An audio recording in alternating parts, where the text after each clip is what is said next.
કામમાં હતા ને એટલે ઝીંગ નાખી દેવાની એટલે દિવસ થાય એવું બધું સુરતમાં. આ ચોથો દિવસ હતો ને ઉપવાસમાં ખાઈ શકો. આમાં તો એવી કઈ વસ્તુ ગઈ નથી કે આપણે ઉપવાસમાં ના ખાઈ શકીએ. ગુડ મોર્નિંગ, જય શ્રી કૃષ્ણ. કેમ છો બધા? તો મમ્મી અત્યારે કામ કરે છે, હમણાં નવરા થાય ને એટલે આપણે એમને પણ ગુડ મોર્નિંગ કહીએ. કાલની જેવું તો નહીં જ થાય, લગભગ ગુડ આફ્ટરનૂન કેવું પડે એવું. હમણાં નવરા થઈ જશે તો ચાલો નાસ્તો વાસ્તો કરી લીધો છે તો હવે કામ છે ત્યાં જઈએ, પછી મળું પાછો થોડી વાર રહી. A few moments later. तो मम्मी जी अब नवरे हो चुके हैं. मम्मी गुड मॉर्निंग, जय श्री कृष्ण. बोलो केवुं छे? आम बधुं मजामां? तबियत पाणी તમે લોકો एक बात नोटिस करी कि नहीं? देखो मेरी माँ के नए चश्मे आ गए. देखो देखो चश्मो बतावा न पड़े. चश्मा नो सेटिंग करता वार लागे. 10 દિવસની વાર લાગે ચશ્મા સેટિંગ થતા, કેમ કે મારી મમ્મી ખાસા ટાઈમ થી નહોતા પહેર્યા ચશ્મા, એટલે વાર તો લાગશે જ સેટિંગ આવતા. પછી ખબર પડે. હા, પછી ખબર પડે. મારા પપ્પાને ફોન કર્યો હતો કે તારા મમ્મી ચશ્મા આવી ગયા. મેં કીધું હા. એ કે જોજે ને કે ડબલ મીટ નથી દેખાતા ને. મેં કીધું ના ના નથી દેખાતા ડબલ મીટ.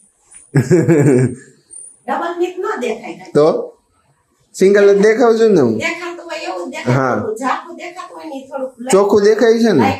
હા, સેટિંગ થતા વાર લાગશે. જે રાખતું નથી. હા, આગળ હવે તમારે શું કામ છે? આજે રવિવાર છે તો રવિવાર છે તો કઈ થોડું બહાર ખરીદી કરવાની છે. આવશો તો નવરાશો? યસ, થોડીક વાર માટે.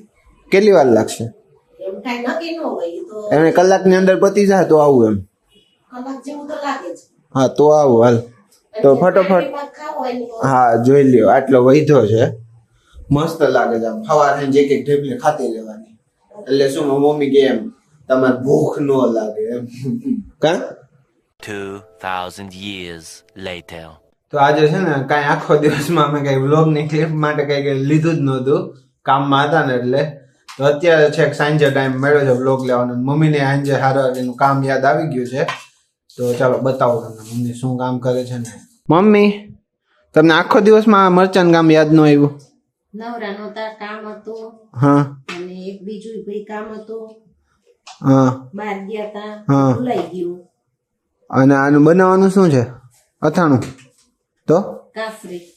હા, ઓલી એનો વિડીયો આવી જ ગયો છે. તમારે બધાને ન જોયો હોય ને તો જોઈ લેજો એક વખત. મરચાની. હા, આ વખતે મારી મમ્મી છે ને આની રગ કાઢીને બનાવે છે. ગઈ વખતે થોડીક તીખી લાગતી હતી વધારે એટલે. તીખી તો ન લાગે, એટલી તીખી હોવી જોઈએ. તીખી ન હે? લાગે તો ભાવે નહીં. ના, બહુ વધારે તીખી લાગે. આ લાલ મરચાં તો તીખા હોય. એમાં બીજું શું શું નાખવાનું હવે? હળદર, મીઠું, લીંબુ. હળદર, મીઠું, લીંબુ, બસ? બસ ખાવા માંડવાનું એમ? ખાવા થોડું માંડવાનું હોય. અત્યારે હળદર, મીઠું, લીંબુ નાખીને રેવા દેવું. હા. અને કાઢીને મૂકવી દેવાની. આખી રાત રાખવાની એમ? તો પાણી નહીં થઈ જાય? તો એ ભલે ને પાણી થઈ જાય. હળદર, મીઠું તો પાણી થાય જ ને. અને એમાં તારા હાથ નહીં બળે મમ્મી? તીખાઈ તો ઓછી થઈ જાય કે નહીં?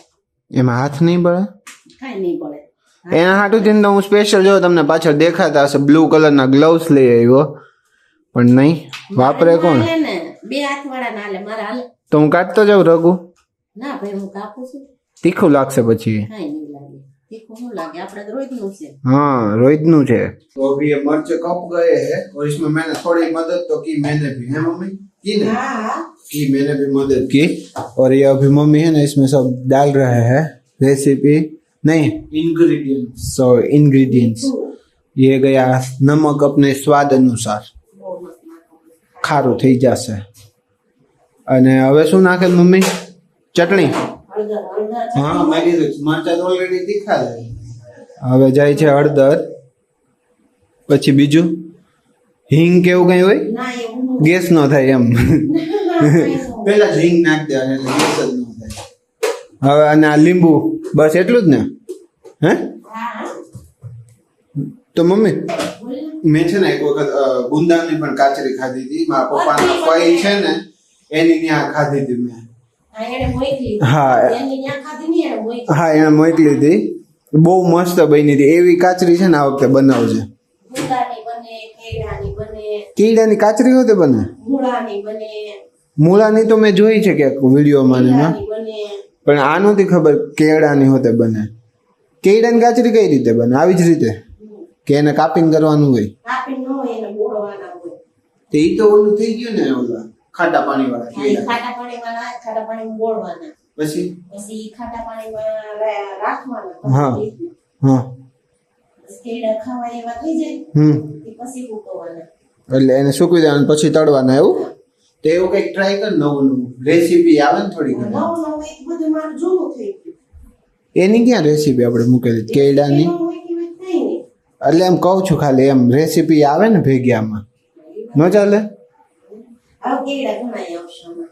હા હમણાં જ એક ત્યાં હતા અમે આવતા હતા ને એક જગ્યાએથી પેલા 3-4 દી થઈ ગયા નહીં રસ્તામાં આખો ઢગલો પડ્યો હતો નવરાત્રી ચાલુ થઈ ને એને 4 દિવસ થયા ચોથો દિવસ હતો ને ચોથી નવરાત્રી હતી ને ચોથું છે પણ ચાર. આજે નવરાત્રી છે ક્યાંક આજે હા આજે એ- 22 તારીખ છે ને હા આ ક્યાંક છે ઈ આજે નવરાત્રી પણ છે ત્યાં એટલે ગરબા રમવાના ઈ નવરાત્રી નવરાત્રા તો ચાલુ જ છે પણ ક્યાંક ગરબા રમવાના છે એવું છે ગઈ વખતે આખી ચૈત્ર મહિના નવરાત્રી ક્યાંક રાસ ગરબા હતા એવું બધું સુરતમાં આ વખતે નથી આ વખતે ક્યાંક એક જ જગ્યાએ છે હશે પણ કઈ ખબર નથી એવું છે મિક્સ કરી દીધું છે હા જોઈ લ્યો અને છે ને હા સવાર સુધી ઢાંકી દેવું હમ સવારે આમાં પાણી થઈ જાય ને પછી પાણી નિતારી અને તડકે મૂકી દેવું હમ તડકો ફૂલ પડે ને એટલે જલ્દી ફૂકાઈ જાય આ કાચરીને તમે ઉપવાસમાં ખાઈ શકો આમાં તો એવી કઈ વસ્તુ ગઈ નથી કે આપણે ઉપવાસમાં ના ખાઈ શકીએ કાસરી ગુંજા ઉપવાસમાં ખાવાની હોય કાસરો થોડો એવું નહીં કોકને આમ તીખું તીખું ખાવાનું મન હોય તો ભેગું કઈ મોરી ખીચડી કે એવું હોય તો ખાવા થાય એમ ન ચાલે હું મારું કહેવાનો મતલબ ઈ હતો હા, હે હળદર તો ખાય જ છે બધાય. હા પણ હાલે. હળદર હળદર નાખી છે બીજું કઈ નાખ્યું નથી અચ્છા હા હું ઓલી હળદર એમ જો આ ઓલી આંબા હળદર નો અથાણું બનાવે નહીં નહીં મને કે તો એની વાત કરો છો એમ તો આજના આ વિડીયોનો એન્ડ આપણે અહીંયા જ કરીએ કાલ ફરી મળીએ એક નવા વિડીયો સાથે ત્યાં સુધીમાં આ વિડીયોને લાઈક કરો શેર કરો કમેન્ટ કરો અને ચેનલને સબસ્ક્રાઇબ પણ કરી દો થેન્ક યુ ફોર વોચિંગ